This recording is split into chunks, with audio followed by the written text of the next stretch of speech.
Hello everyone. Before we start, make sure to like and subscribe to the channel, and leave a comment with where you're from and what time you're watching. That way, YouTube will keep showing you stories just like this one. Now, let's begin. I need everyone here to understand something before I tell you what happened that night in October. I'm a rational person. Always have been. I work as a dental hygienist. I balance my checkbook. I don't believe in conspiracy theories or ghosts or any of that.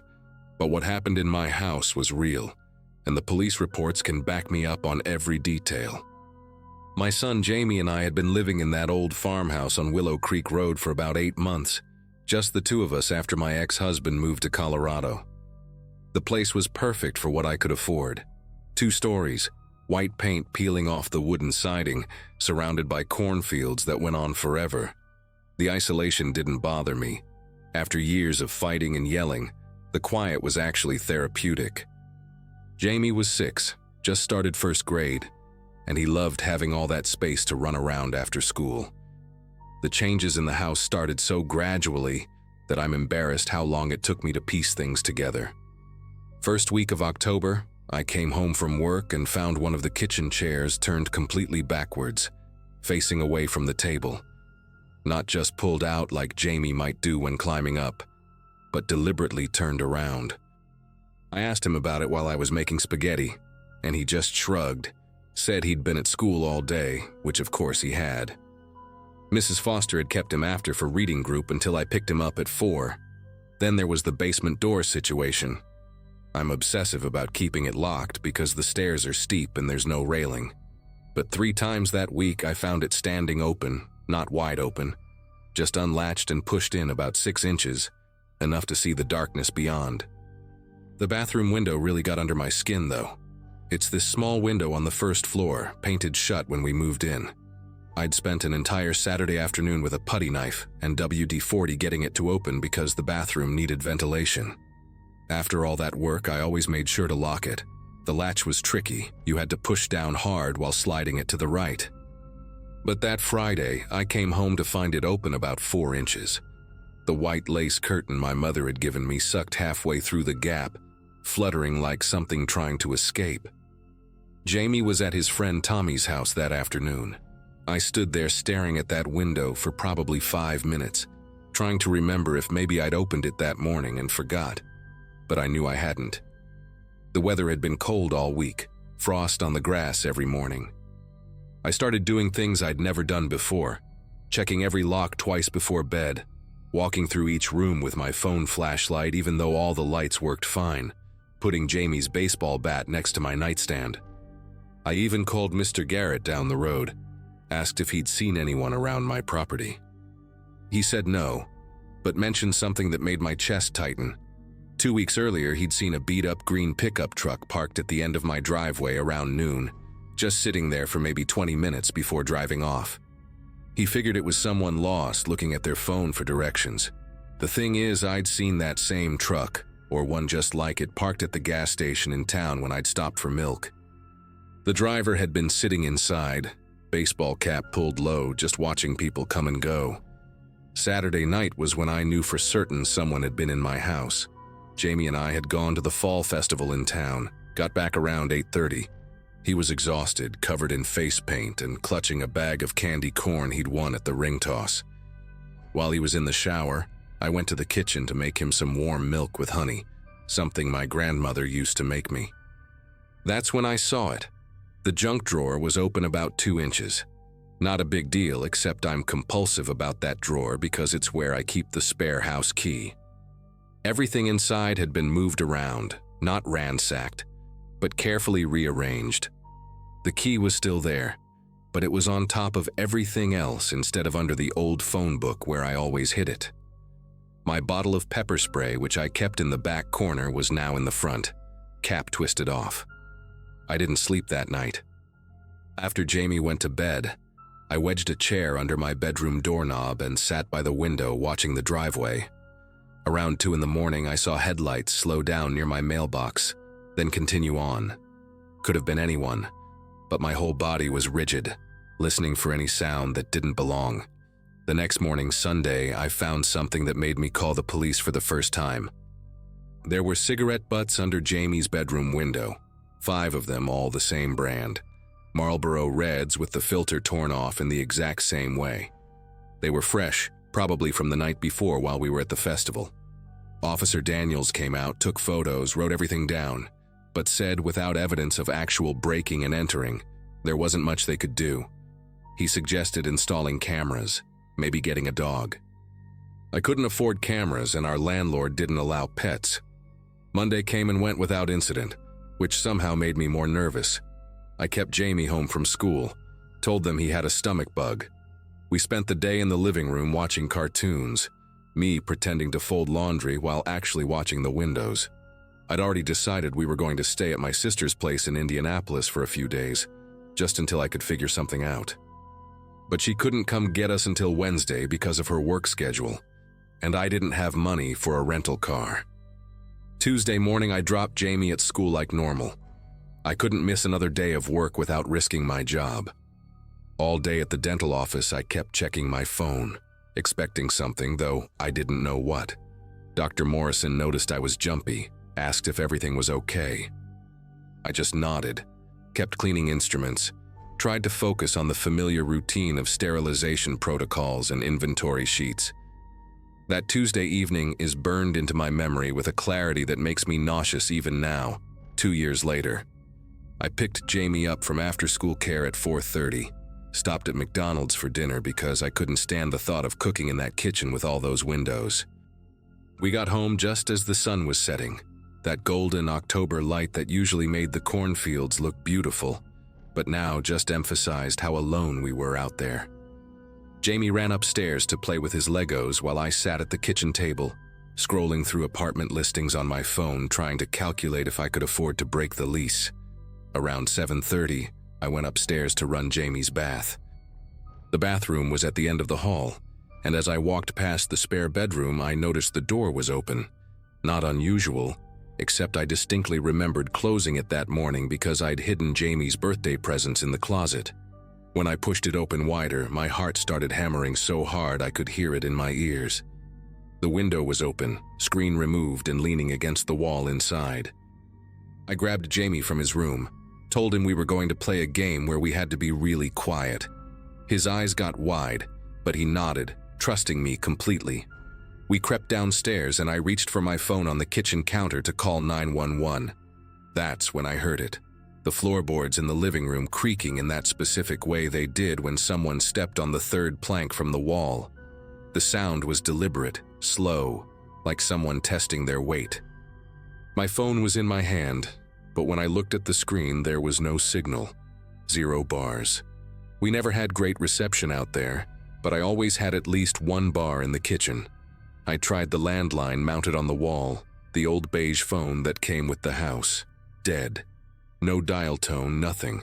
The cord was still connected to the wall, but someone had done something to it, cut it somewhere I couldn't see. Jamie was pressed against my leg, and I could feel him trembling. The living room was between us and the front door, and the back door was through the mudroom, but that lock had been broken since we moved in. I'd been using a wooden dowel to keep it shut. Another creak came from the living room, closer this time, and then a sound that made bile rise in my throat. A man clearing his throat, not even trying to be quiet anymore. He knew we were there. He knew we knew he was there. I pushed Jamie behind me and grabbed the biggest knife from the wooden block on the counter, the one I used for cutting watermelon. My hand was steady, which surprised me. All that shaking fear from the past week was gone, replaced by something primal and focused. I had to get my son out of that house. The footsteps started moving toward the kitchen, heavy boots on hardwood, no longer trying to hide. I made a split-second decision. The mudroom was our only chance. I grabbed Jamie's hand and we ran, yanking the dowel out and bursting through the back door into the cold October night. Behind us, I heard the man curse and his footsteps speed up, but we were already sprinting across the backyard toward the cornfield. Jamie was crying but running hard, his little legs pumping. The corn was harvested, so it was just stubble and dirt, nowhere to hide. But Mr. Garrett's house had lights on. I picked Jamie up and ran like I've never run before. my bare feet slipping on the cold ground, the knife still in my other hand. I could hear the man behind us, but he was slower, maybe not expecting us to run. We hit Mr. Garrett's door screaming, and thank God he was home. Thank God he had a shotgun. Thank God he believed us immediately and called the police while standing guard at his door. They caught him 40 minutes later, trying to hitchhike on Route 47. Bradley Morse, 38 years old, recently released from prison after serving 5 years for aggravated stalking and attempted kidnapping. He'd been living in his truck, the green pickup, and had been watching us for almost a month. The police found notebooks in his vehicle filled with our schedules, drawings of our house layout, even notes about what Jamie wore to school. He'd been breaking in while we were gone, learning our routines, waiting for the right moment. The prosecutor said he'd cut the phone line that morning after I left for work, planning to trap us that night. If we hadn't run when we did, if I'd tried to negotiate or hide upstairs. I don't let myself finish that thought. We moved in with my sister the next day, never went back to that house even to get our things. She and her husband drove out later to pack everything up. Jamie had nightmares for months, but he's doing better now. We live in a second-floor apartment in the city with 3 locks on the door and neighbors on all sides. Sometimes I miss the quiet of the country, but I'll never live somewhere isolated again. Never.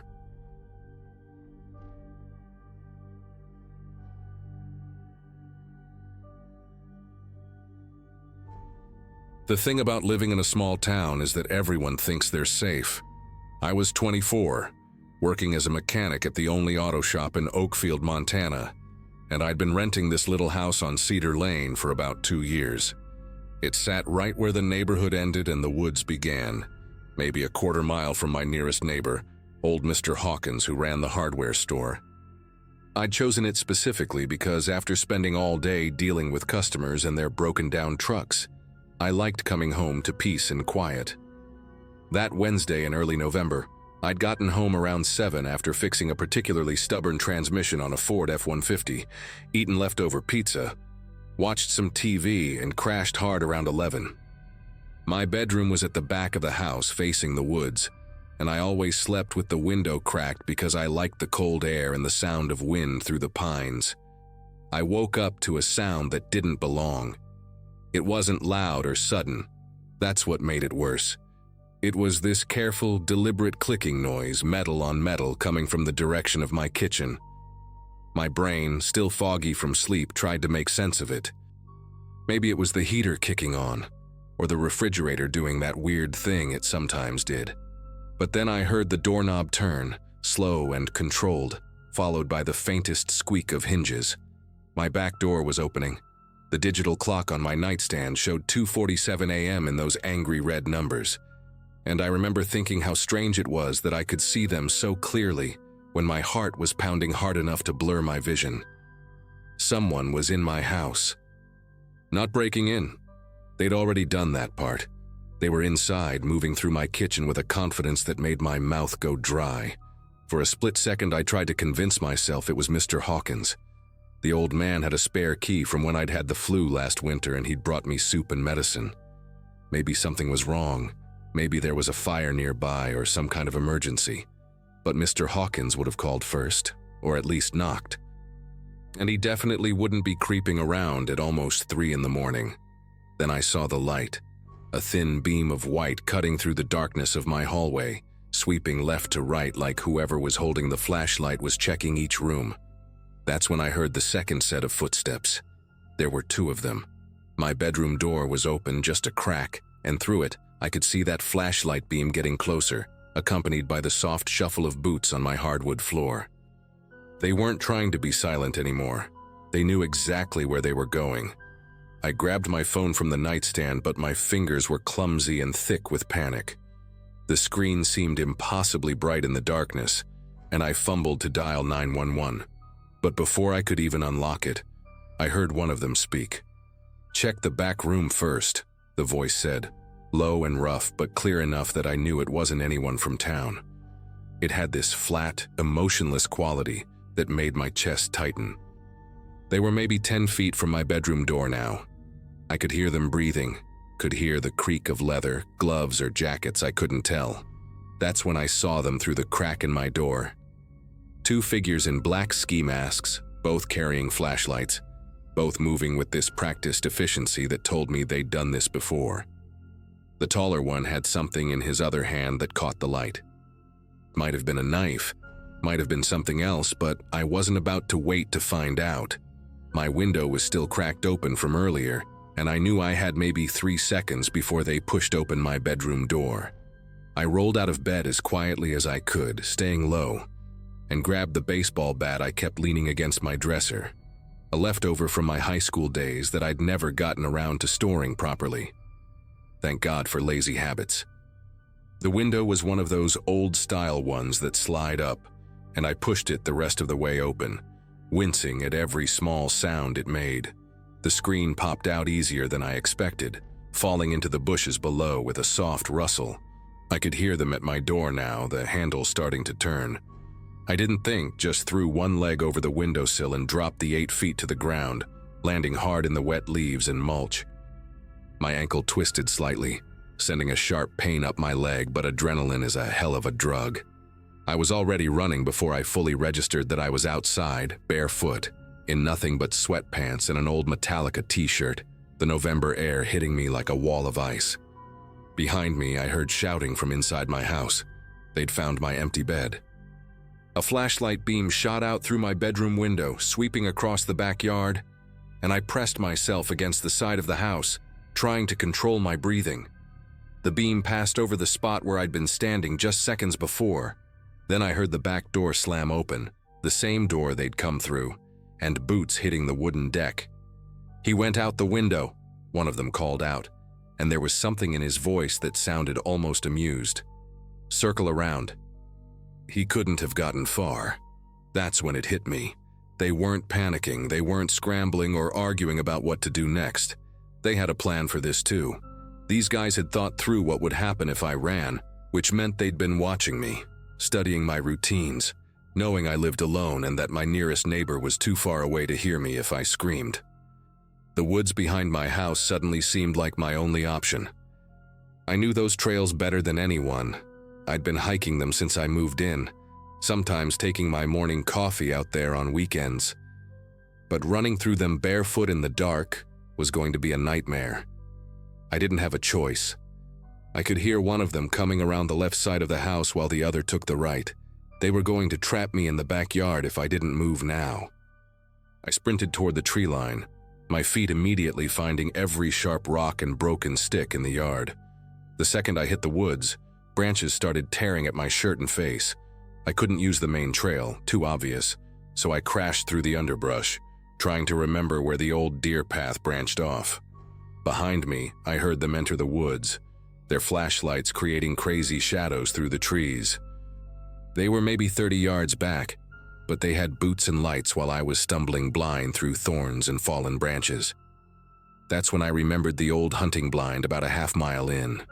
It belonged to whoever owned this land before it got subdivided, and most people didn't even know it existed. If I could make it there, I could hide, maybe wait them out until dawn. But as I changed direction toward where I thought it was, I heard something that made my whole body go cold with a different kind of fear. One of them was talking on a phone. "Yeah, he's heading northeast through the woods," the voice said, casual as if he was giving directions to a pizza delivery guy. "Have them ready at the access road. No, we'll flush him out. Give us 10 minutes. There were more of them. They had people waiting at the road that ran along the far edge of the woods. This wasn't just 2 guys breaking into my house. This was a whole operation, and I was the target. My mind raced trying to figure out why. I was just a mechanic. I didn't have enemies, didn't owe anyone money, didn't know any secrets worth knowing. Then it clicked, and the realization hit me harder than any branch had. 2 weeks ago, I'd worked on a car that came in late, after hours. The owner had called the shop directly, offered cash, said it was urgent.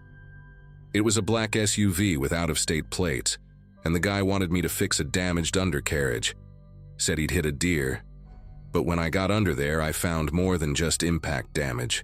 There was blood, human hair caught in the metal, and what looked like fabric from clothing.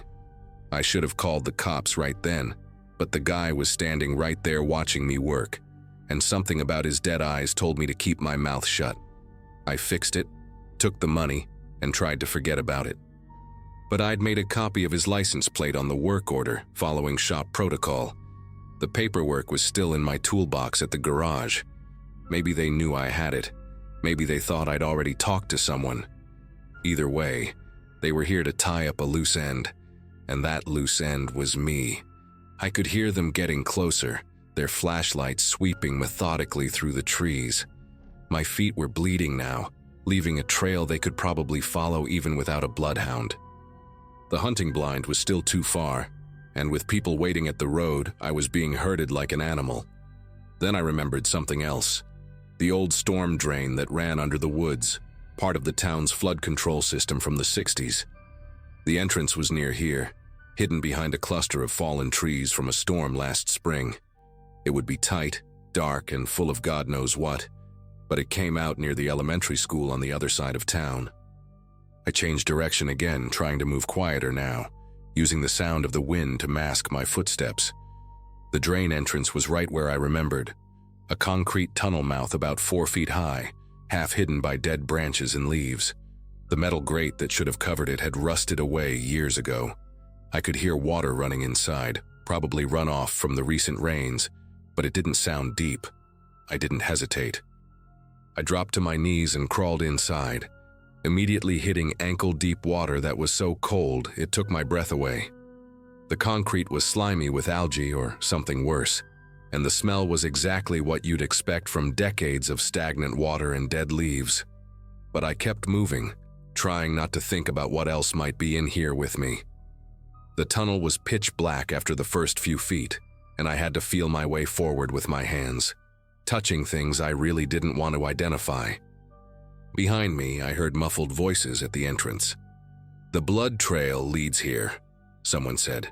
Then a flashlight beam penetrated the darkness, reaching maybe 20 feet into the tunnel before the curve blocked it. "He went into the drain," the voice called out. "No way, you want to follow him in there?" Another voice answered.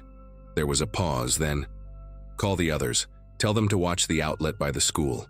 We'll wait here." They thought they had me trapped, but they didn't know about the maintenance junction about 200 yards in where the tunnel split into 3 directions. I kept crawling, my knees scraping against the rough concrete, the water getting deeper as I went. At one point, something brushed against my leg, probably a rat, but I bit down hard to keep from yelling. The junction finally appeared as a slightly less dark space where the tunnels met. I took the left branch, which I was pretty sure led toward Main Street instead of the school. Let them wait at the wrong exit.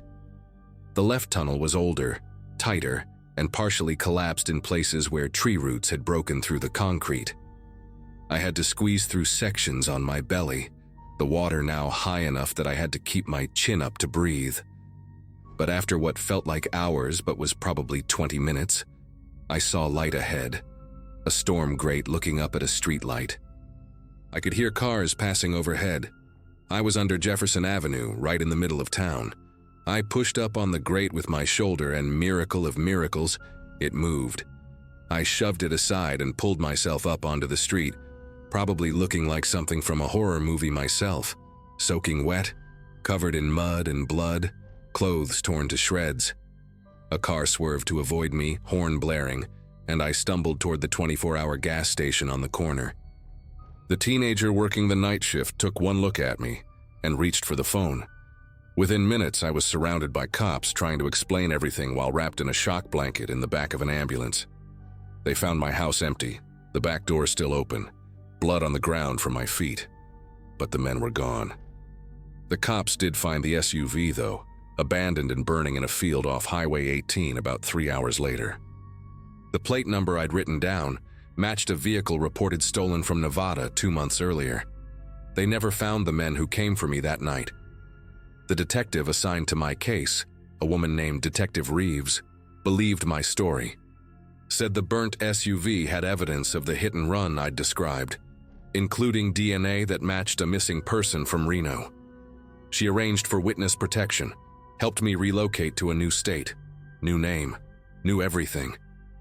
Told me I'd done the right thing by surviving, that my testimony could help solve multiple cases once they caught these guys. That was 3 years ago. I'm still a mechanic, but now I work in a big city where nobody knows their neighbors, and that's exactly how I like it. I live in an apartment building with security cameras and a doorman.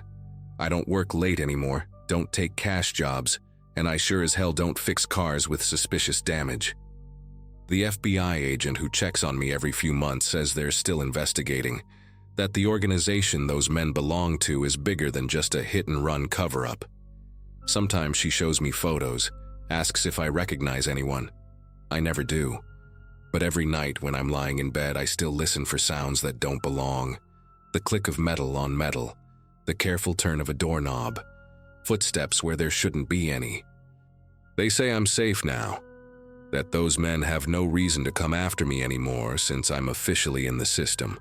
Protected, my testimony already recorded. But sometimes I wonder if they're out there, waiting, watching, knowing exactly when I'll be alone and when no one will hear me if I need help. Because that's the thing about predators who hunt in packs. They're patient and they never forget.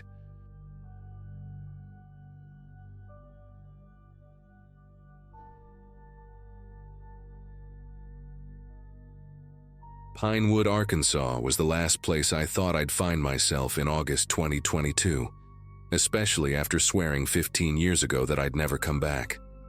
But there I was, driving past the faded population 8,000 sign with my press credentials in the glove compartment and 17 burglary reports spread across the passenger seat. My editor at the Chicago Tribune had been following the story through wire services, elderly residents getting robbed in broad daylight, no forced entry. Same pattern every time. The local cops seemed stumped, or at least that's what they kept telling the papers before the coverage mysteriously dried up after the 10th incident.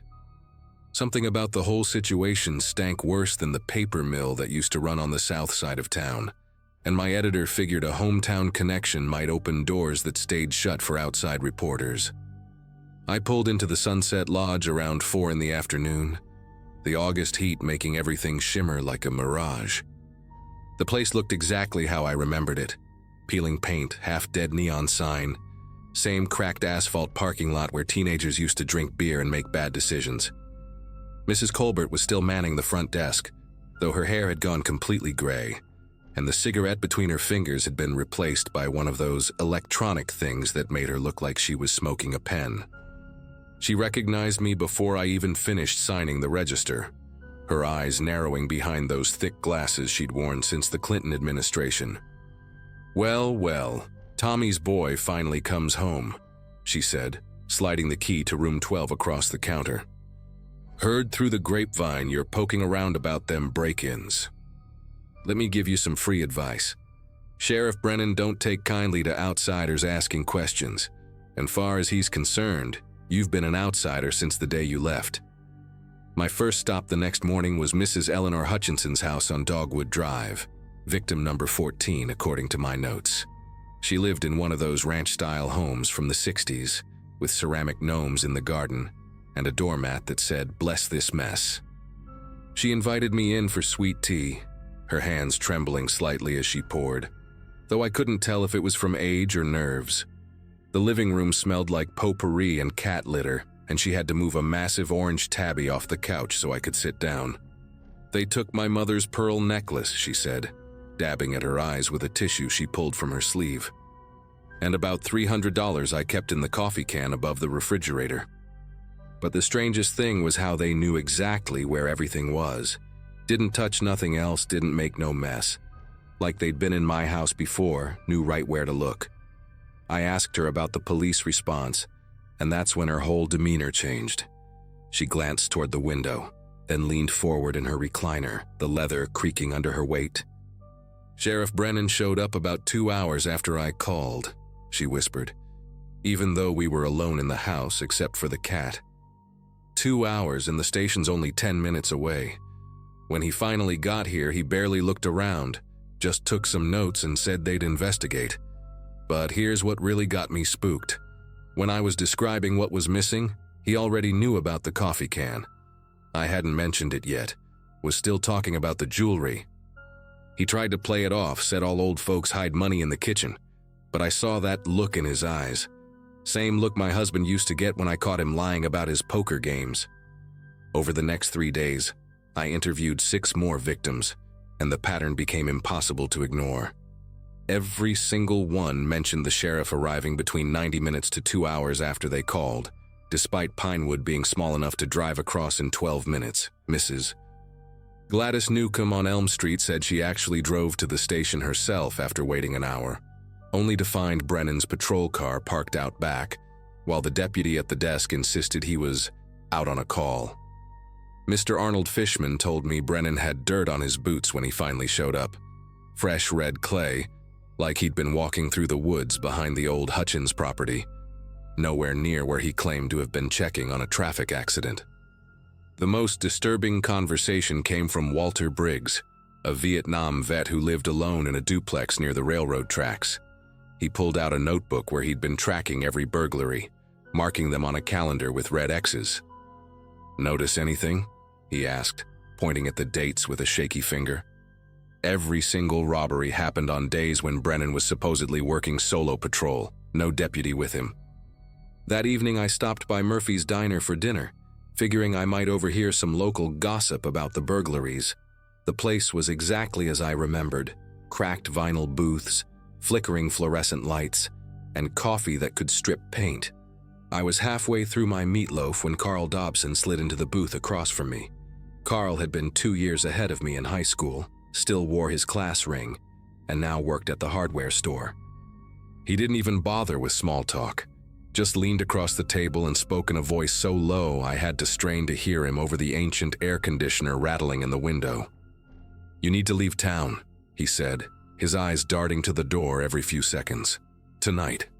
Pack your stuff and go back to Chicago. You're stirring up things that've been buried for a long time. Brennan's got connections you don't know about, people who owe him favors going back decades. My brother-in-law tried to run against him for sheriff back in 2016. Started asking questions about missing evidence from the lockup. His house caught fire 2 weeks later. Electrical problem, they said. He got the message and withdrew from the race. I didn't leave town that night, which might have been the stupidest decision I've ever made, and I've made some real bad ones. Instead, I went back to my motel room and started piecing together everything I'd learned, spreading my notes across the bed like I was trying to solve a puzzle. The robberies, the delayed responses, the fact that Brennan always worked alone on those days.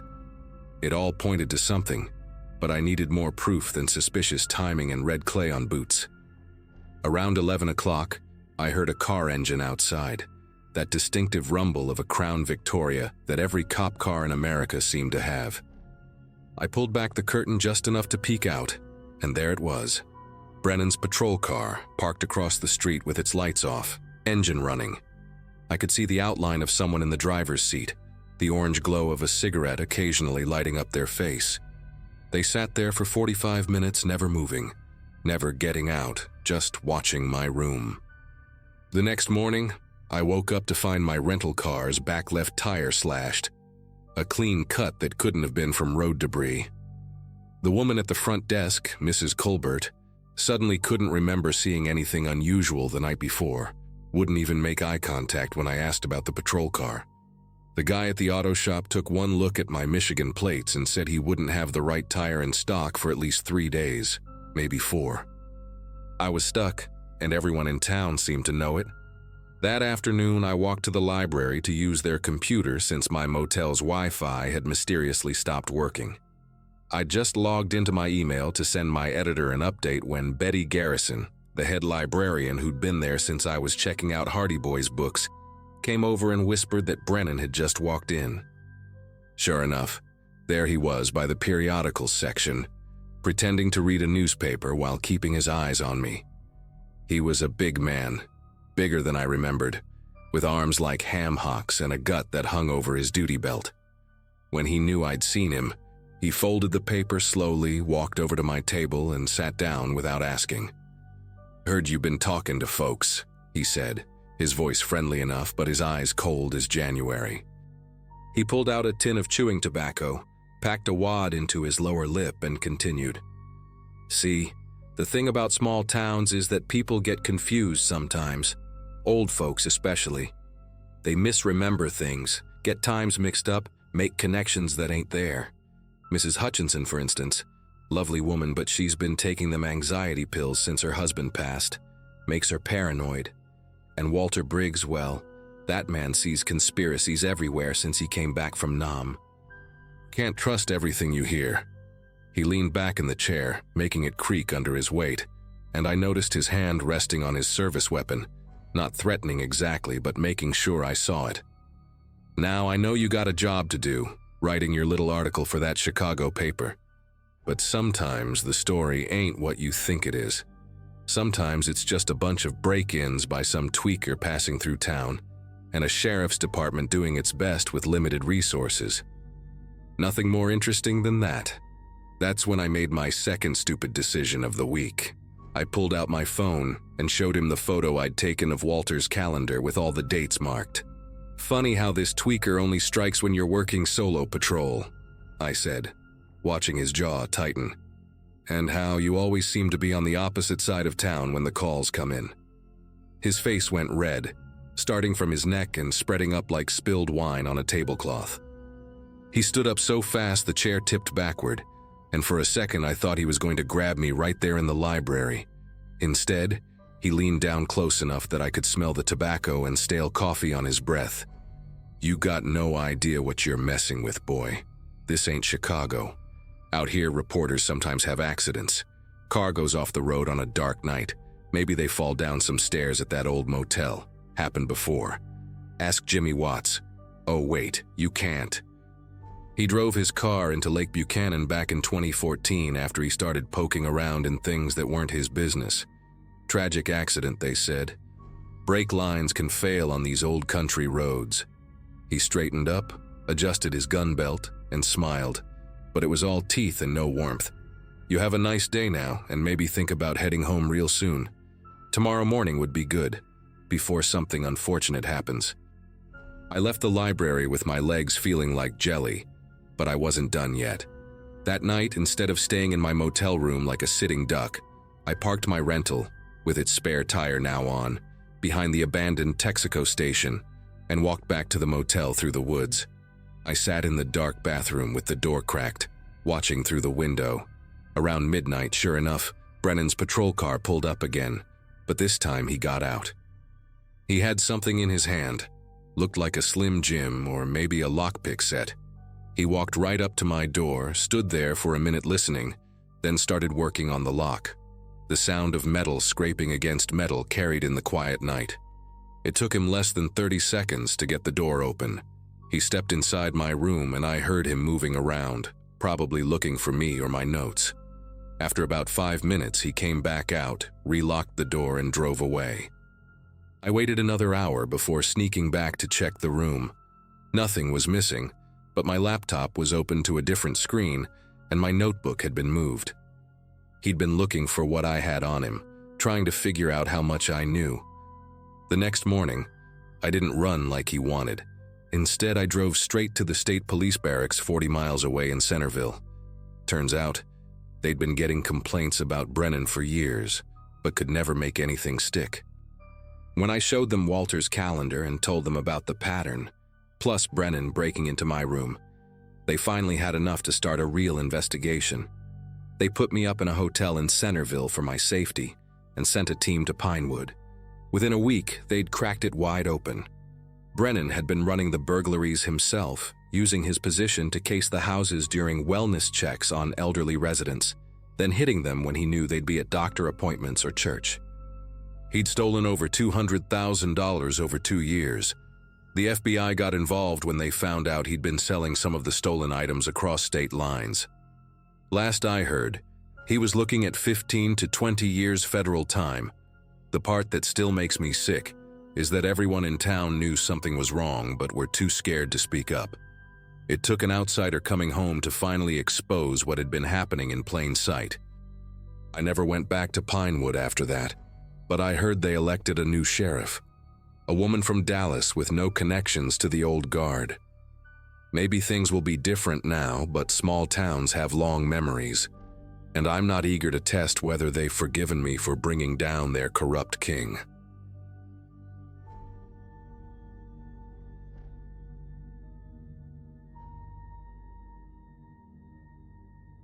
"40 minutes outside of Riverside, right off Highway 22, there's this diner that became my second home for about 2 years.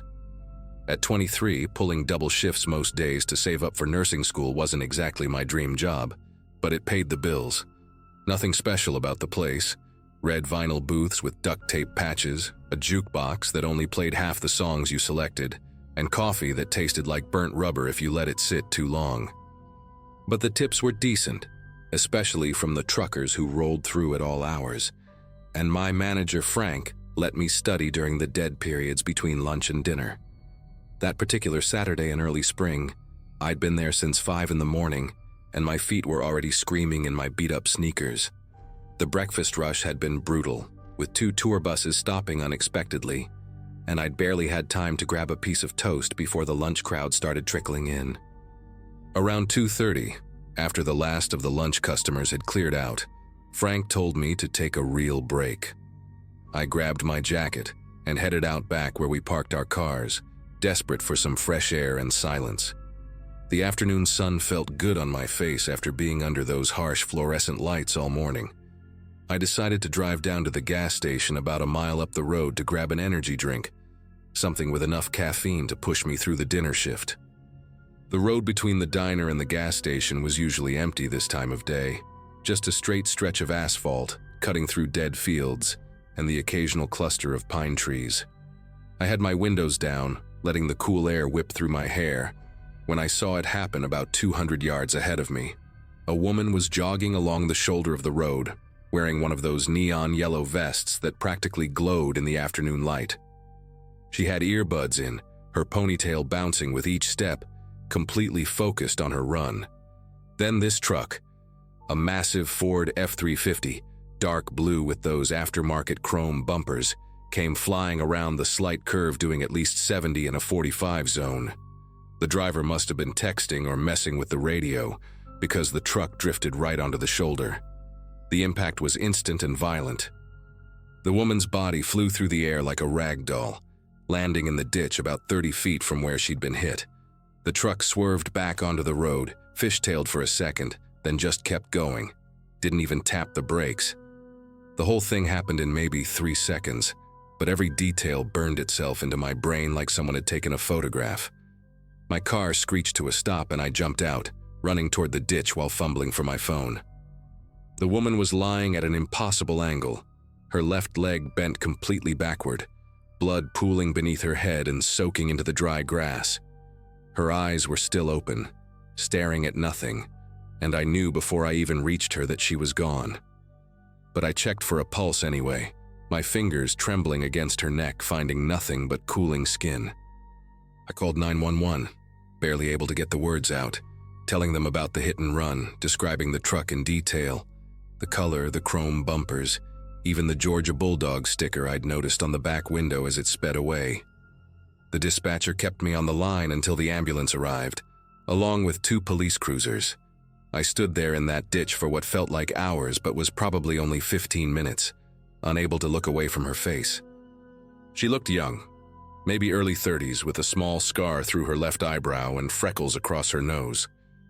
Officer Dunham was the first cop on scene, a guy in his 50s with a thick gray mustache and a belly that hung over his utility belt. He took my statement right there on the side of the road while the paramedics worked around the woman's body, even though we all knew there was nothing they could do. I told him everything, the exact time, the truck's description, how fast it was going, the direction it headed. He nodded along, scribbling in his notepad with a pen that kept skipping, having to go over the same words twice. When I mentioned the Georgia Bulldog sticker, he actually looked up at me for the first time, his expression unreadable behind those aviator sunglasses. "You're sure about that sticker?" he asked, and I told him yes, absolutely certain. He wrote something else down, then told me I'd need to come to the station later to file an official report. said they'd put out an APB on the truck immediately. I went back to work in a daze, barely able to focus on taking orders or refilling coffee cups. Frank sent me home early when he saw me staring at nothing, my notepad forgotten in my hand while customers waited. That evening, around 7, I drove to the police station on Riverside's main drag, a squat brick building that shared a parking lot with the courthouse. The desk sergeant, a woman with bleached blonde hair and long acrylic nails, directed me to Officer Dunham's desk in the back corner of the main room. He was typing something on an ancient computer, hunting and pecking with 2 fingers, and barely glanced up when I sat down. "Just need to get this statement typed up official," he said, pulling out a form from his desk drawer. We went through everything again, him asking the same questions in the same order, me giving the same answers. But something felt different this time, rushed like he was just going through the motions. When we finished, he had me sign the bottom of the form, then did something that made my chest tighten with unease. He folded the report in half, not once but twice, making it into a small square, and tossed it into his desk drawer like it was a piece of scratch paper. Not in a filing cabinet, not in an inbox for processing. Just thrown in with rubber bands and paper clips and old candy wrappers I could see cluttering the drawer. "We'll be in touch if we need anything else," he said, already turning back to his computer screen. I sat there for a moment, confused, waiting for him to say something about the investigation, about finding the truck, about justice for that woman lying dead in a ditch. But he just kept typing, those 2 fingers clicking away at the keyboard like I wasn't even there anymore. I left feeling like I'd swallowed a rock, this heavy wrongness sitting in my gut. For the next 3 days, I checked the local news obsessively, waiting to see a report about the hit and run, about police searching for a dark blue F-350. Nothing. Not a single mention. I even called the station twice, asking for updates, and both times got transferred around until someone told me Officer Dunham would call me back. He never did. I couldn't stop thinking about that woman's face, those freckles, that scar through her eyebrow.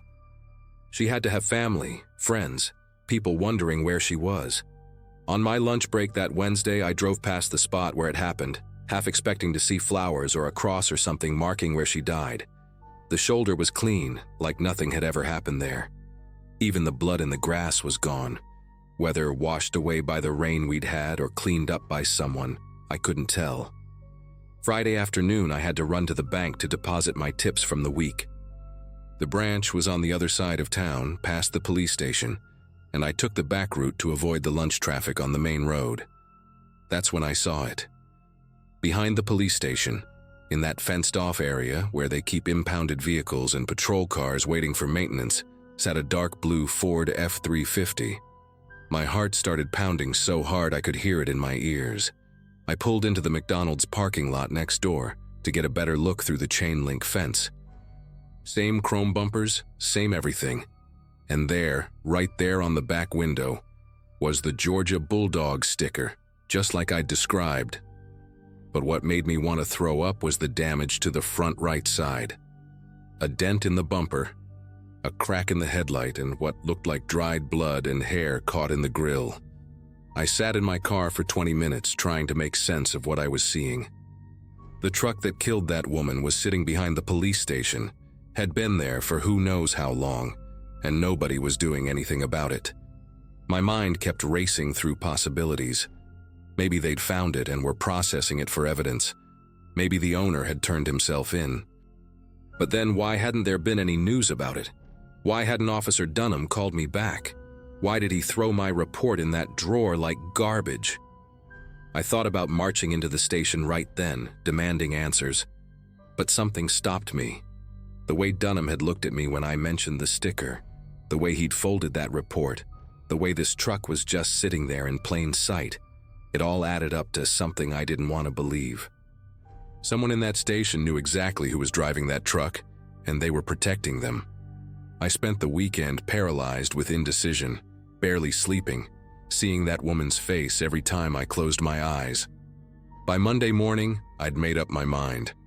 I drove 40 minutes to the state police barracks in Millerton, walked in with every detail written down, photos I'd taken of the truck through the fence printed out at CVS.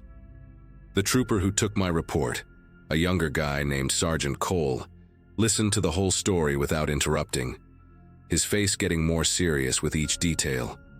He made copies of everything, asked me questions Dunham never had, about exact times, about who else might have seen the truck at the station, about whether anyone had threatened me. He promised me they'd investigate, gave me his direct number, told me to call if anything else happened. 2 weeks later, he called to tell me they'd opened an investigation, not just into the hit and run, but into the Riverside Police Department's handling of it.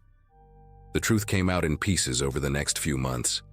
The truck belonged to Officer Dunham's nephew, a kid named Brandon, who'd already had 2 DUIs knocked down to lesser charges. The woman who died was Anna Shelton, a nurse from 2 towns over, who'd been training for a marathon. Her family had been told she'd been hit by an unknown vehicle. Case closed due to lack of evidence. Dunham got fired, Brandon got 5 years for vehicular manslaughter and leaving the scene, and 3 other officers got suspended for helping cover it up. I had to testify at the trial, sitting in that courtroom while Dunham stared at me like I'd betrayed some sacred code. But all I could think about was Anna Shelton's family finally knowing what happened to her. I quit the diner after the trial ended. Couldn't drive past that spot on Highway 22 anymore without feeling sick. Started over at a restaurant in Millerton, closer to the nursing school I finally started attending. Sometimes I still dream about that moment when I saw the truck behind the station. That feeling of realizing the people supposed to protect us were the ones hiding the truth.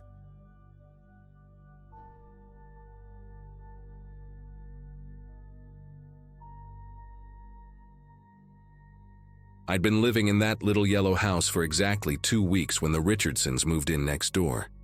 24 years old, working from home as a graphic designer, I'd chosen this quiet street in small-town Ohio, specifically because nothing ever happened here, or so I thought.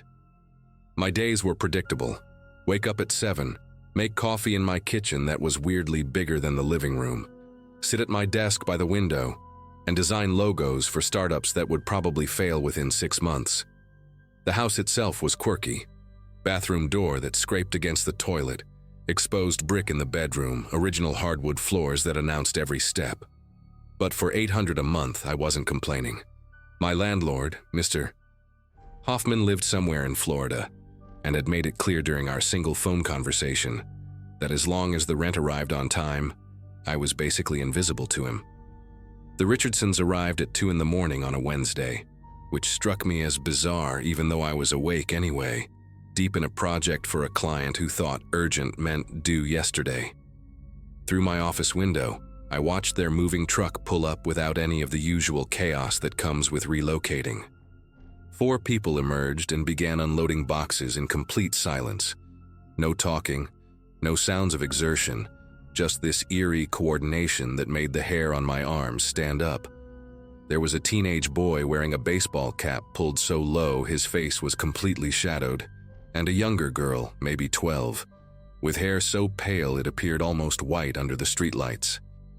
The parents looked like anybody you'd pass at a gas station and immediately forget, except for how they moved together like dancers who'd practiced the same routine 1,000 times, never once getting in each other's way. For the first 3 days after they moved in, I kept waiting for normal neighbor stuff to happen.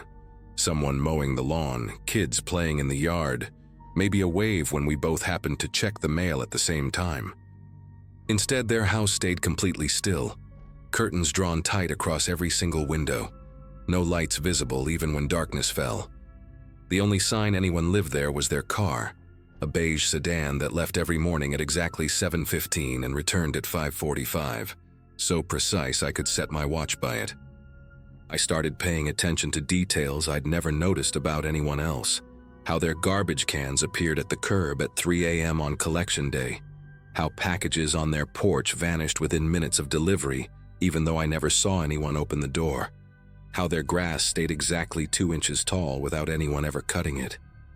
My home office window faced their second-story window, and even though thick burgundy curtains blocked any view inside, I constantly felt eyes on me while I worked. By the second week, that sensation of being watched had evolved into something heavier, like invisible fingers pressing against my temples whenever I sat at my desk. I'd catch myself glancing up from my computer screen every few minutes, expecting to see those curtains pulled aside, but they never moved, not even a flutter from air conditioning or someone brushing past. One afternoon, while designing a website banner, I decided to test my paranoia by suddenly spinning around in my chair, and I swear I saw those burgundy curtains snap back into place, though it happened so fast I couldn't be certain. That night, I started closing my own blinds while working, but the feeling persisted, crawling across my skin like static electricity, making me jumpy enough that I spilled coffee on my keyboard twice in one day. Everything changed on a Friday in early December when I had to drive to Columbus for a client meeting that ran absurdly late. The presentation went well, but the CEO kept asking for just one more revision until it was past 9 when I finally escaped. The 2-hour drive back had me struggling to stay alert, chugging gas station energy drinks and blasting music with the windows cracked despite the freezing temperature. I pulled into my driveway at 11:47 p.m., exhausted and already dreading the follow-up emails I'd have to send in the morning. The Richardson house sat in complete darkness as always, but something felt different. Their car wasn't in its usual spot, parked instead at an odd angle like someone had abandoned it in a hurry. As I fumbled for my keys at the front door, my fingers numb from the cold, the knob turned easily in my hand. The door was already unlocked. My first thought was that I'd forgotten to lock it in my rush to leave that morning. Except, I distinctly remembered checking it twice because I'd left my laptop on the kitchen table. The house was dark, exactly as I'd left it, but the air felt disturbed, like someone had walked through and stirred up all the settled dust. I flipped on the entrance light, and that's when I saw them. Muddy footprints leading from the door through my living room. Huge prints from boots that must have been at least size 13. They tracked across my hardwood floors in deliberate steps, not wandering or exploring, but moving with purpose straight toward the hallway that led to my bedroom and office. The mud was still wet, glistening under the overhead light, and when I knelt down to look closer, I could see bits of red clay mixed in, the kind that came from the construction site 3 blocks away where they were building new condos. Every instinct screamed at me to run back to my car and call the police from somewhere safe, but something made me follow those footprints deeper into my own house. My phone was already in my hand, 911 typed but not yet dialed, my thumb hovering over the call button as I crept forward. The tracks led to my office, where they stopped abruptly at my desk chair, which had been turned to face the window, the exact window that looked directly at the Richardson house. My computer was still there, untouched, but my notebook where I sometimes sketched design ideas was open to a page I hadn't used yet. Someone had drawn something on it with my own pencil, a detailed floor plan of my house, every room labeled correctly, including notes about things only someone who'd been inside would know. Squeaky floorboard here, bathroom door sticks, keeps coffee maker on kitchen table. At the bottom, in handwriting so perfect it looked printed, were the words, "You watch us, we watch you." The moment I read those words, I heard it, the faint sound of footsteps above me in my attic, a space I'd never even accessed because the pull-down ladder was painted shut. The ceiling creaked in a rhythm that suggested someone pacing back and forth, waiting, and then suddenly stopped directly over where I stood. My whole body went rigid as I heard the attic access in the hallway begin to scrape open, paint cracking and falling in little white chips onto the carpet below. I didn't wait to see what would come down. I bolted through my front door and ran to my car, calling 911 as I drove away. The dispatcher kept asking me to slow down and explain clearly, but how could I explain that someone had been living in my attic? Someone who knew my house better than I did. Someone who'd been watching me as closely as I'd been watching that darkened house next door. The police found him 40 minutes later, the Richardsons' teenage son, curled up in my attic with a sleeping bag, empty food wrappers, and 3 notebooks filled with observations about my daily routine. He'd been living up there for 2 weeks, since the day I started closing my blinds, accessing the space through a hidden panel in the back of my bedroom closet that I'd never noticed behind my hanging clothes. The officers said he'd created a small hole in the ceiling, positioned perfectly to watch my office through a gap in the insulation, and had been coming down at night while I slept to use my bathroom and take food from my kitchen. The boy, whose name was Nathan, didn't resist or try to run. He just sat there with this blank expression while the officers cuffed him, never saying a word even when they asked him direct questions. His parents arrived within minutes, standing in my front yard without any visible emotion, and his mother said only one thing to me: "He likes to understand how people live." The truth came out in pieces over the following days through police reports and neighborhood gossip. The Richardsons had moved 7 times in 3 years, always after Nathan became too interested in someone nearby. He wasn't violent, the detective assured me, just obsessive about studying people, learning their patterns until he could predict their every move.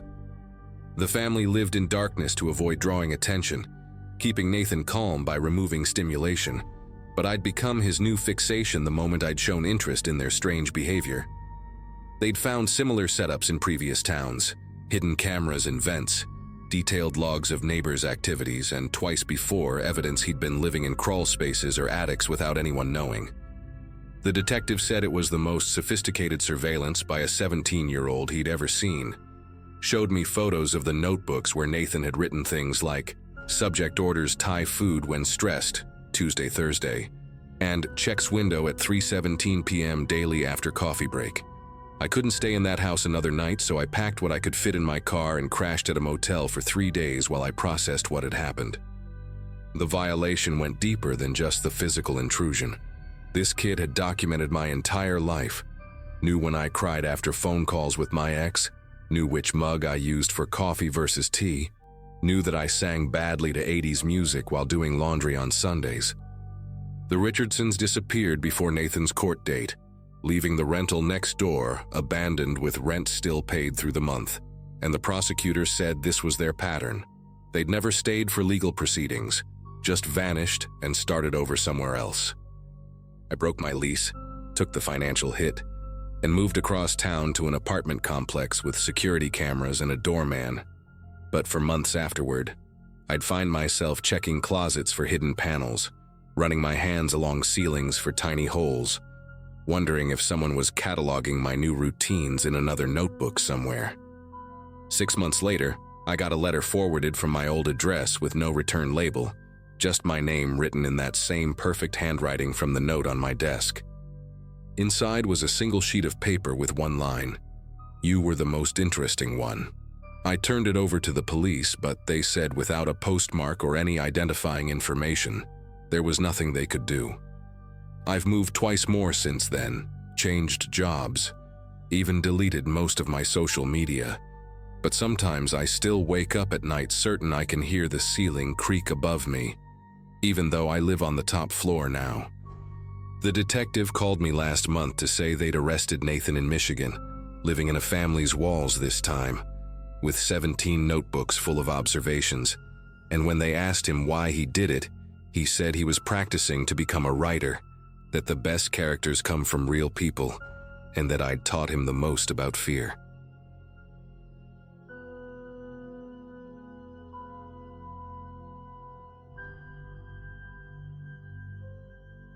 The night everything went sideways was a Wednesday in late September, around 2016.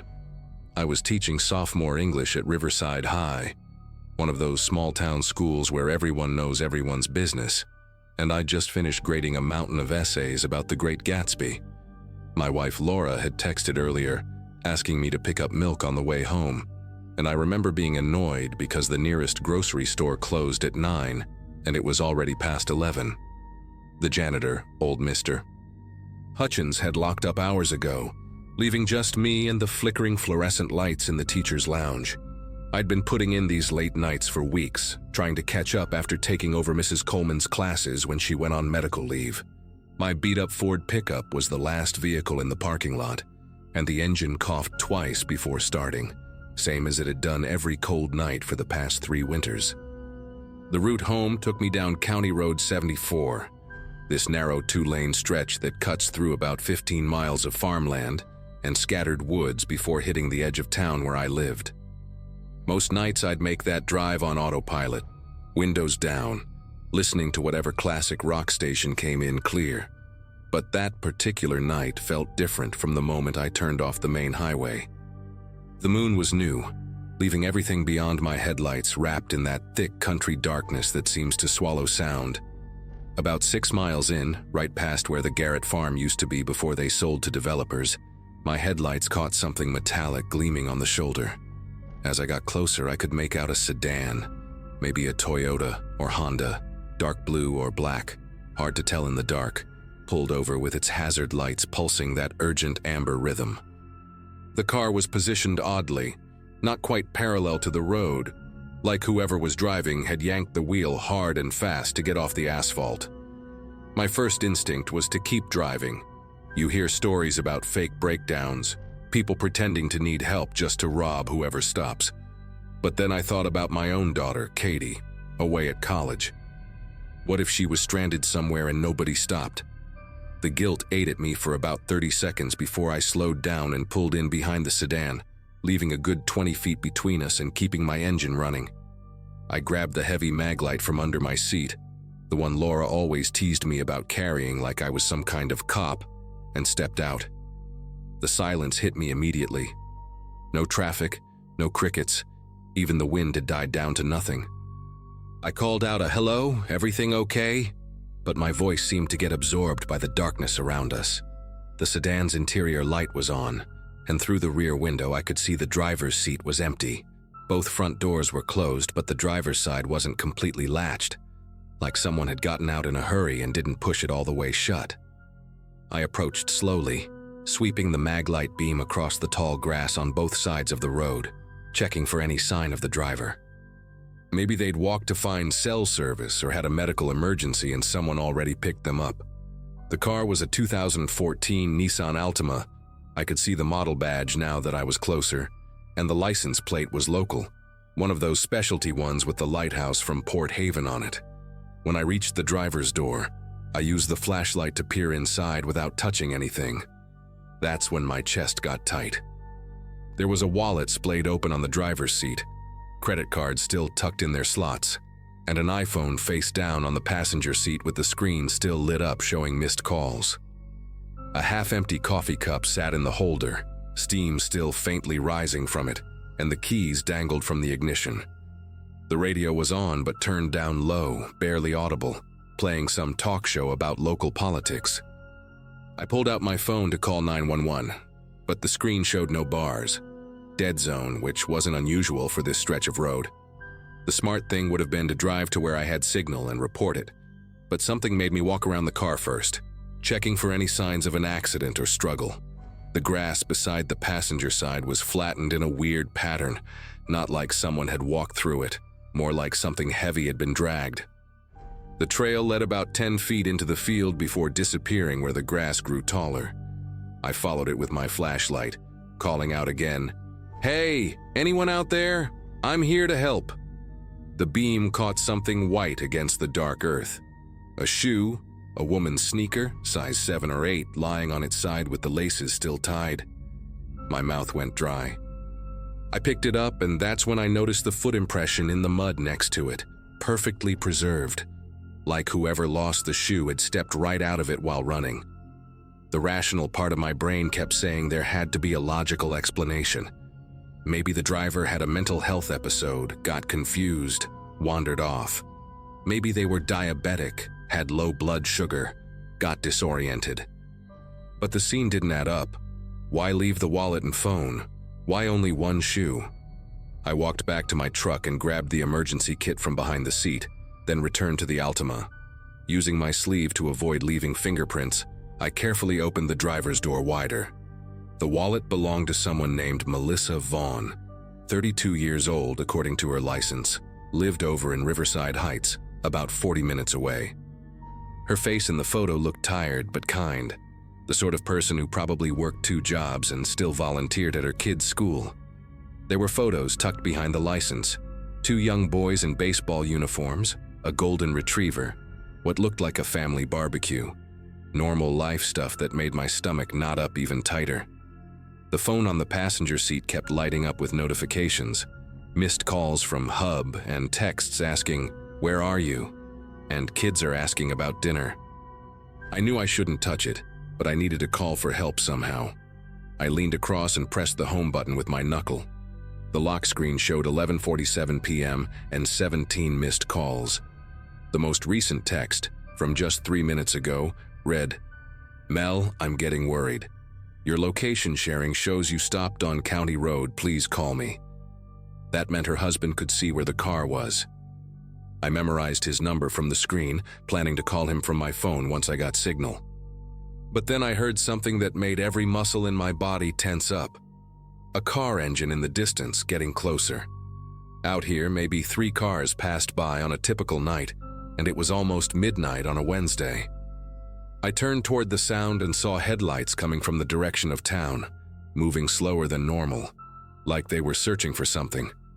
The vehicle, a white panel van with no windows in the back, crept along at maybe 15 miles per hour. When it got close enough for the driver to see my truck and the Altima, it stopped completely, sitting there in the middle of the road for what felt like forever but was probably only 10 seconds. I raised my hand in a wave, trying to look friendly and normal, but the van didn't move. I couldn't see through the windshield with their headlights blazing, but I had the distinct feeling I was being studied, evaluated. Then, without warning, the van's engine revved and it sped past us, accelerating hard enough that I heard the tires squeal slightly on the asphalt. I watched the taillights disappear around the bend, and that's when I noticed something that made my scalp prickle. There was mud splattered on the van's back doors, fresh and wet, the same dark clay color as the soil where I'd found that shoe. My brain started connecting dots I didn't want to connect. I decided I'd seen enough. Whatever happened to Melissa Vaughn, I wasn't equipped to handle it alone out here in the dark. I jogged back to my truck, locked the doors, and drove fast toward town until my phone finally showed 2 bars near the old water tower. I pulled over and called 911, explaining everything to the dispatcher. The abandoned car, the wallet and phone, the shoe in the field, the strange van. She said units were on their way and asked me to wait there to guide them to the scene. While waiting, I called the number I'd memorized from Melissa's phone. Her husband answered on the first ring, his voice cracking when he said, "Mel?" I had to tell him it wasn't her, that I'd found her car, that police were coming. The sound he made when I mentioned finding her shoe. It wasn't quite a sob, more like all the air leaving his body at once. He kept asking if there was blood, if I'd seen any blood, and I told him no, which was true. But somehow that didn't seem to comfort either of us. 2 sheriff's deputies arrived about 20 minutes later, and I led them back to the scene. Except when we got to the spot where the Altima had been, where I knew with absolute certainty it had been parked, there was nothing. No car, no tire tracks on the shoulder, no flattened grass where I'd walked. Even the shoe I'd stupidly left sitting on the hood of the car was gone. The deputies looked at me like I was drunk or crazy, shining their flashlights around while I insisted this was the exact location. I knew this road like the back of my hand, right past the old Whitman property. There's the crooked fence post I'd noted as a landmark. One deputy asked if maybe I'd gotten confused in the dark, suggested maybe it was further up the road. But I knew. This was the spot. The other deputy called dispatch to verify my 911 call, and while he did, his partner found something. A single tire track in the soft shoulder, fresh, like something heavy had recently pulled over. But that was it. No other evidence that anything I'd described had happened. The deputies took my statement, wrote everything down, but I could tell they thought I'd either imagined it or was leaving something out. They said they'd check with the Vaughn family, run the plate number I'd remembered, but their tone suggested they were humoring me. I drove home in a daze, walked into my house at almost 2 a.m. to find Laura asleep on the couch with the TV still on. I didn't wake her. Instead, I sat at the kitchen table with a beer and tried to make sense of what I'd seen. The next morning, I called in sick to work, something I never did, and drove back out to County Road 74 in broad daylight. The spot looked different in the sun. Ordinary, just a stretch of road between fields. I parked and searched the grass where I'd found the shoe. But there was nothing, not even the drag marks I'd seen so clearly the night before. The earth looked undisturbed, like it had been smoothed over. I drove into town and stopped at the sheriff's office, but the deputy at the desk said there was no missing person report for anyone named Melissa Vaughn, no abandoned vehicle report, nothing in the system at all from the night before except my call. That evening, I couldn't stop myself from driving to Riverside Heights, to the address I'd seen on Melissa's license. The house was there, a modest two-story with a worn basketball hoop in the driveway, and those same two boys from the wallet photos playing in the front yard. But when I knocked and asked the woman who answered about Melissa Vaughn, she looked at me blankly and said nobody by that name lived there, that she and her husband had been renting the place for 5 years. The boys called her Mom, and she looked nothing like the face I'd seen on that driver's license. I apologized for the confusion and left, but as I was walking to my truck, one of the boys, maybe 8 years old, tugged on my sleeve. He whispered, "She told us not to talk about the lady who came asking about our house yesterday. Are you with her?" When I asked what lady, his mother called him inside sharply, and they both disappeared behind the door. I heard the deadbolt turn. That was 3 years ago, and I still drive County Road 74 to get home, though I've never seen anything unusual again. But sometimes, on dark nights when I pass that spot, I slow down without meaning to, searching for hazard lights that aren't there.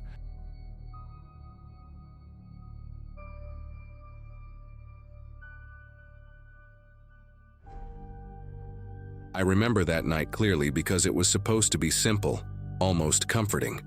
Our little town doesn't host big events, so the annual fair was something people actually looked forward to. I had gone after work, still in my uniform, mostly just to grab a funnel cake and walk around under the string lights. I wasn't there long, maybe an hour or so, before heading back to my car. It had been parked on a side street, a block away from the main lot where most people gathered. When I reached the car, the windshield looked strange under the streetlight. There was a piece of paper tucked beneath the wiper blade, folded once down the middle. My first thought was that it was a church pamphlet or some coupon for a local business. I didn't think much of it until I slid into the driver's seat, set it on the passenger side, and actually opened it. It wasn't a flyer for anything. No logo, no design. Just a list written in neat, blocky handwriting. Each line was a date followed by a time, all spaced out like someone had copied them from a planner. At first, I didn't connect the dots.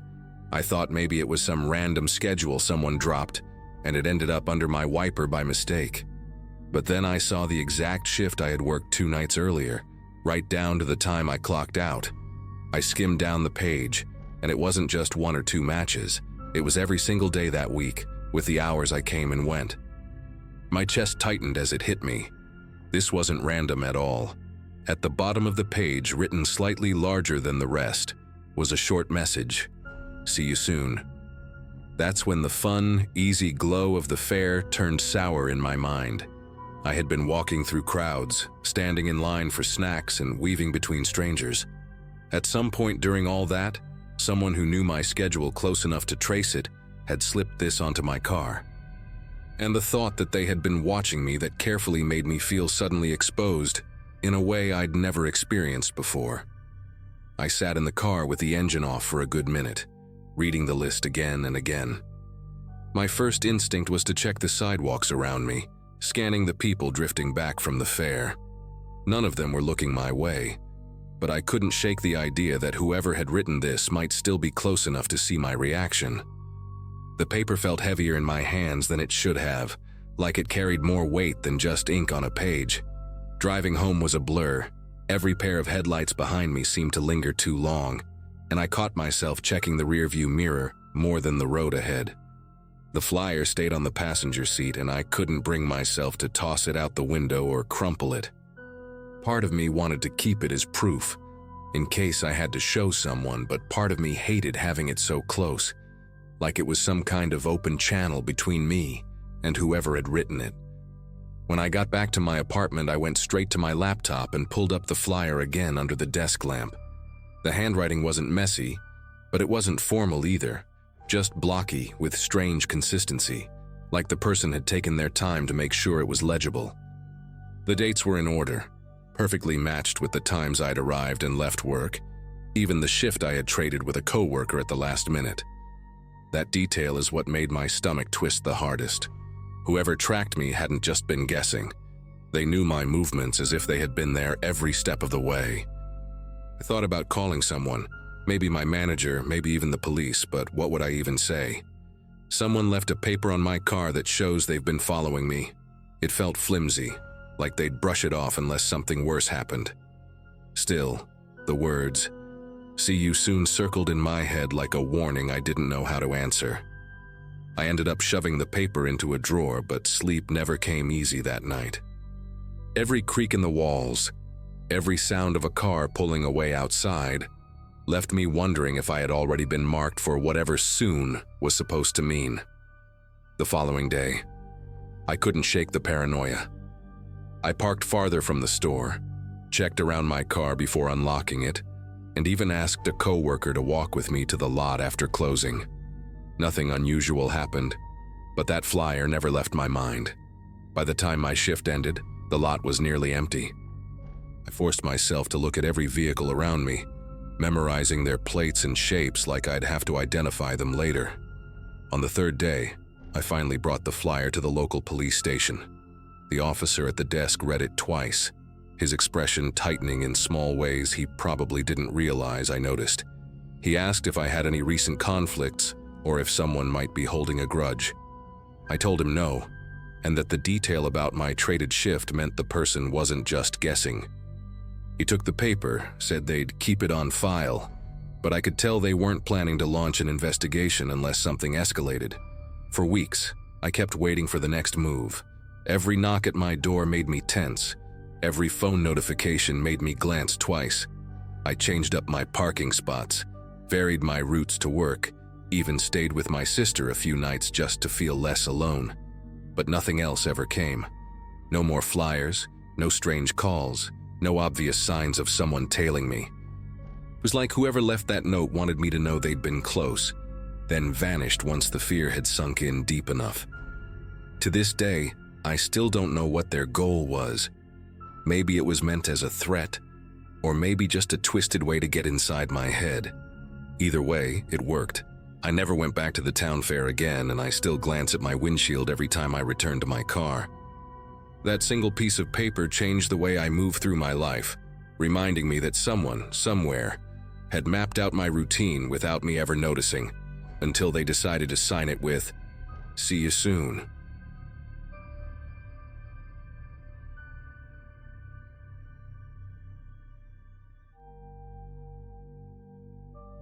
Moving into that small town felt like stepping onto a stage where everyone already knew the script except me. I had just landed a new job at a modest accounting firm, and the place seemed quiet, predictable, and easy to adapt to. My apartment sat above a bakery that smelled of fresh bread every morning, and the rhythm of life was slower than anything I was used to. At first, it felt almost comforting. People waved on the street, asked where I was from, and seemed genuinely curious. But after only a week, a strange pattern started to creep into nearly every conversation I had. The first time it happened, I was grabbing a sandwich from a small diner near my office. The waitress, an older woman with sharp cheekbones and hair tied back so tightly it looked like it hurt, leaned in when I asked about places to explore. She chuckled and said, "Just don't go past the water tower after dark." I laughed politely, thinking it was some folksy warning meant as a joke, like telling newcomers not to whistle at night or they'll summon ghosts. I brushed it off. But then, 2 days later, my landlord said the exact same words as he fixed a leaky faucet in the kitchen. By the end of the month, I'd heard it at least half a dozen times. Different people, the grocery clerk, a teenager ringing me up at the gas station, even one of my co-workers, all dropped the same line, almost word for word. "Don't go past the water tower after dark." Some laughed like they were in on a private joke. Others said it flatly, with no trace of humor. The repetition unsettled me, though I tried to rationalize it as small-town charm, maybe an inside reference I wasn't clued in on yet. Still, I couldn't shake the feeling that I was being tested, like the whole town wanted to see how I'd react. Curiosity got the better of me, and one evening I walked out toward the tower just before sunset. The structure stood at the edge of town, rust streaking down its sides, its frame surrounded by dry weeds and a chain-link fence with holes patched badly with wire. I stood there for a few minutes, waiting for something, anything to happen. The silence pressed down on me, broken only by the distant hum of cicadas. Nothing unusual happened that night, but the way every passerby glanced at me when I walked back through town, as if I had crossed some invisible line, made my skin prickle with unease. A few nights later, I decided to ask one of my coworkers about it. His name was Mark, a quiet guy who rarely joined in on office chatter but always stayed late. I casually brought it up while we were leaving together, joking about how everyone seemed to recycle the same line. For the first time since I'd met him, he actually paused mid-step. He didn't laugh or smile, he just said, "Some things are better left alone," and then walked off toward his truck without another word. That response lodged itself in my mind, replaying whenever I passed the tower on my commute. My curiosity turned into something heavier, not just interest, but this nagging need to understand. One Saturday, I went to the small public library downtown. The building smelled like dust and old carpet, the kind of place where time felt thicker.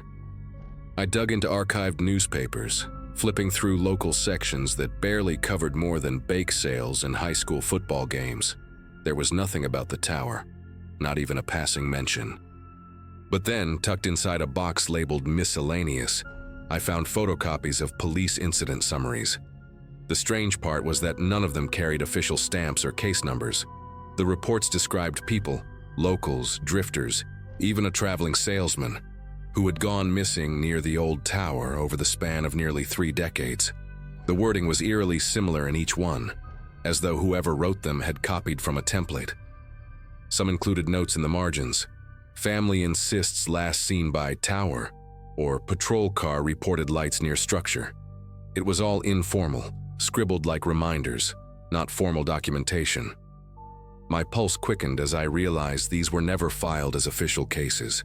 It felt like stumbling across something I wasn't supposed to read. When I left the library that evening, the town looked different. The streets were emptier than usual, and I noticed how the tower loomed from nearly every angle, like it had been waiting for me to notice it properly. I drove home with the windows up, glancing at the structure whenever it broke the horizon. That night, I couldn't sleep. The creaks of my apartment felt louder, and every time headlights swept across my blinds, I expected them to stop, to park outside. I kept hearing that same line echoing in my mind, except now it didn't feel like a joke anymore. It felt like a warning. The next evening, I drove out toward the tower again, this time after dark. The road leading there was barely lit, cracked asphalt swallowed by weeds. When I parked near the fence, the air felt heavier, like the stillness itself had weight. I switched off the engine and sat for a minute, the metal frame of the tower creaking faintly in the night air. I thought about the reports, about the people who never made it back. My gut told me to leave, but something deeper told me I had already gone too far to just turn around. As I stepped closer, I noticed faint markings on the fence, carved into the metal posts. Initials, dates, crude symbols. Some looked fresh, others rusted over with time. I pressed my hand against the cold wire, and for a split second, I could have sworn I heard movement beyond the tower, like footsteps in gravel. But the lot was empty, and when I turned my flashlight that way, nothing reflected back except weeds and dirt. Still, the sound lingered in my ears long after it had gone. I went home shaken, but determined to put this obsession to rest. The following day, I visited the sheriff's office under the pretense of asking about neighborhood safety. The deputy at the front desk, a man with tired eyes and a thick mustache, gave me a long look when I casually mentioned the tower. He leaned forward and said quietly, "If you want to keep your job here, don't dig into things that don't concern you." Then he slid a stack of unrelated brochures toward me and walked away. That was the only answer I ever got from law enforcement in that town. From that point on, I stopped asking questions. I never went back to the tower, never even drove near it again. People still made the same joke. Don't go past the water tower after dark, but I learned to smile and nod, pretending it didn't bother me. Inside, though, I carried the weight of those reports and the silence that surrounded them. I don't know if the warnings were superstition, ritual, or something darker, but I know one thing: I listened. And maybe that's why I'm still here to tell the story.